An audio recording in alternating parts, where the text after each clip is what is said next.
Hello mga kawaray! Ako si Waraynon Vlogger ang nasa inyong harapan. Ay, charot lang. Serious guys. Ewan ko kung ganito din ba yung feeling nyo Kasi simula nang mamonetize yung page ko, ay yung feeling na tinatamad na akong mag-vlog. Bakit kaya ganun?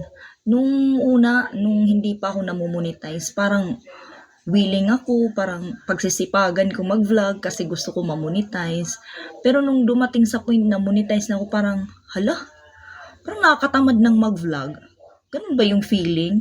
Ano ba itong, di ba dapat pag-iigihan natin kasi nga monetize na, yung ganun feeling na, parang yung excited ka na sa pag-vlog kasi nga mayroon ng ads yung mga vlog mo.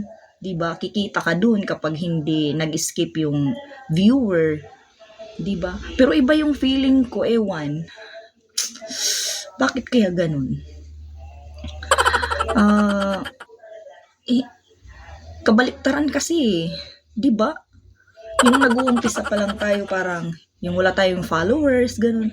Gusto kong magka-followers, so gusto kong gumawa ng content. Although ngayon wala pa akong magandang content kasi nag-iisip ako guys kung ano ba talaga yung permanent na i-content ko. Although yung gusto ko talagang content is yung charity, which is hindi ko pa magagawa ngayon kasi wala pa naman tayong pundo, ganun. So, syempre pag charity yung vlog mo, kailangan mo ng pundo kasi kailangan mo magbigay, 'di ba? Tumulong.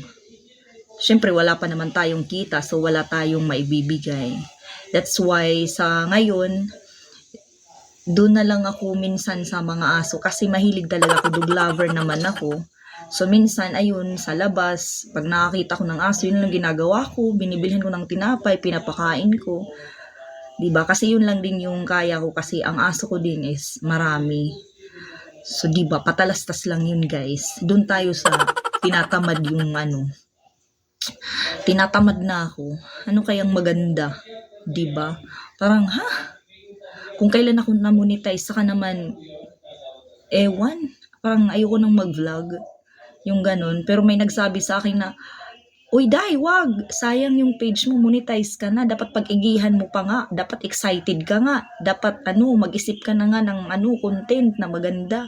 Kasi sayang, di ba, pinaghirapan mo na yan.